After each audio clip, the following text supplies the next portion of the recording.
Hi, I'm Claire Milliken and welcome to Art This Week. In this week's episode, we continue our Texas-New York Connection series. Here we visit the Elizabeth Foundation for the Arts, studio of David Collins. Dallas-born, Collins is a New York-based artist. In Dallas, he is represented by Valley House Gallery and Sculpture Garden. Now for Art This Week.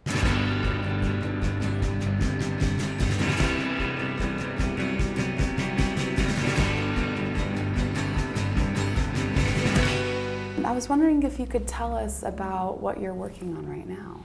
Yeah, most recently I just started working on, I think I've got 6 of these large square format paintings. These are all 5-foot squares.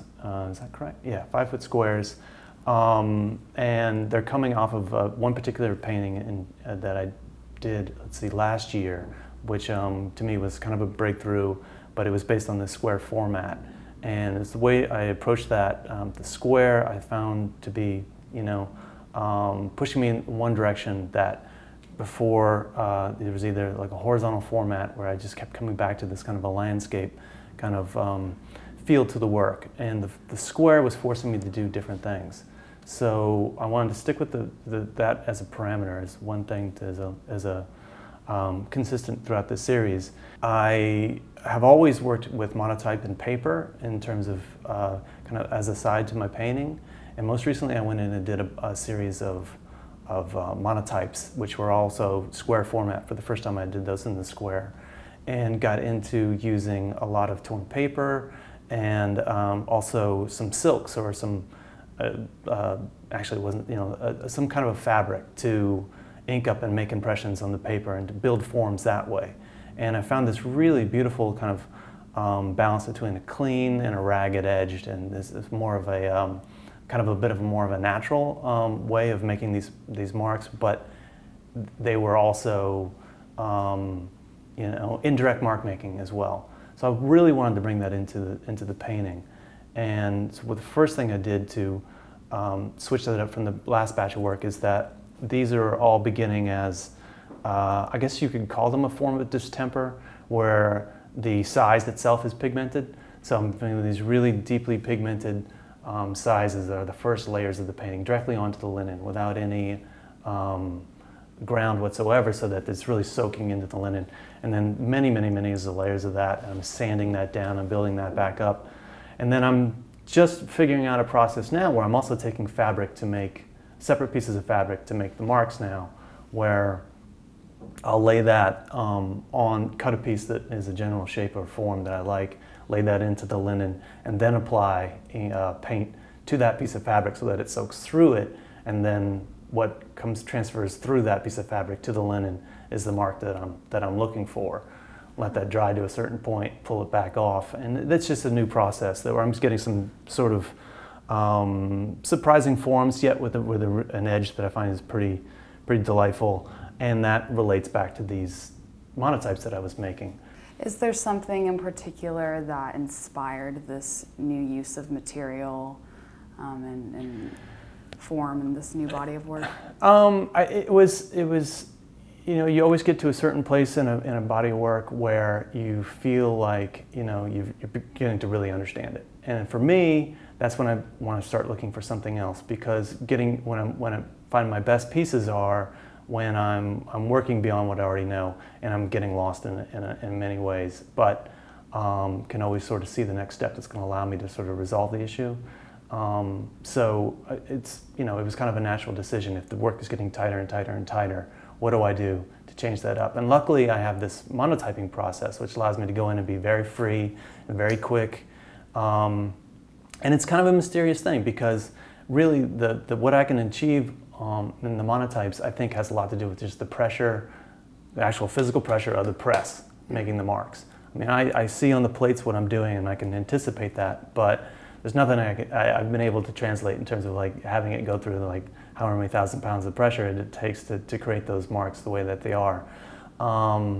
Yet they seem so loose and free, and it happened just like that, whereas painting is much more of it's an actual process. It takes a lot more planning. It takes much more of an investment. These things are culturally kind of looked at as like a more serious thing. If I want to be able to break that a bit and loosen that up for myself. So it was that experience I want to be able to take back into the painting and get them to happen a bit more like that as well. Cool. Yeah. Well, let's go ahead and take a look at these Sure. monotypes. Sure. And I work with the printmaster Kathy Caraccio, and I worked with her for many years. So we have a really great working relationship, and I'll go in and I'll generate a plate while she'll take it, once I finish it, she'll take it to the press and pull the plate while an assistant will get another plate ready for me to keep working. And in my normal working ways, I'll use other materials like a wax paper or acetate or whatnot, and ink those up separately and lay them down on the press on the plate, and we generate my forms that way.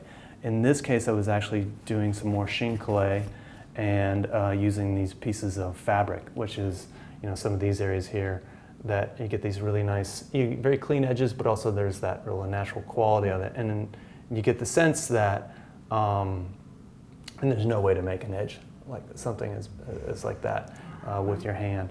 And then again, there's still the architectural drawing that's going on underneath, and then the wallpaper reference that was very prevalent in some of the earlier pieces and in the Clear Story show back at Valley House as well, which is a direct quote, like from family reference to wallpaper that was in my grandmother's home.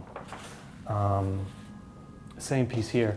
And also in these, since I did start using actual sheen clay, I'm allowing the pieces to go out beyond the margin of the piece itself. So, these forms start to really sort of be a bit more forceful. I love that. Yet, but there's still this like deep space as well. And then, some of these kind of house-like shapes keep coming through in them as well.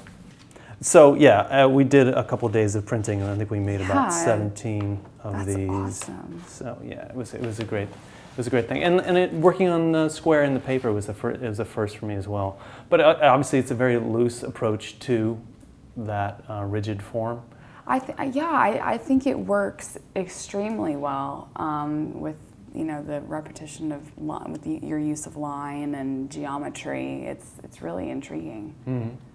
Yeah. Really and all the different ways you can create a balanced composition. It's actually more freeing, I think, because of all that possibilities. Because in that different ratio, it's actually more difficult. And I find it's interesting because I find that whenever I work on the horizontal format, and it's not something I shy away from, but there is this landscape thing that happens. There's this foreground, middle ground, and background, and you're obviously you're always trying to flip that over or do what you can with it.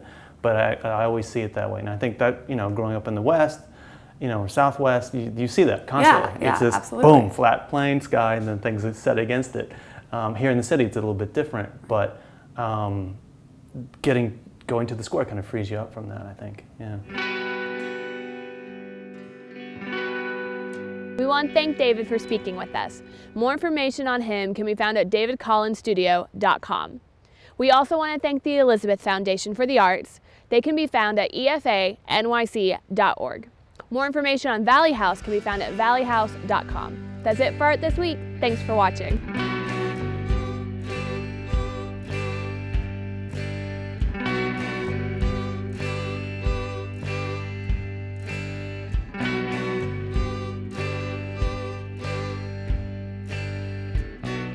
I still got your Polaroid.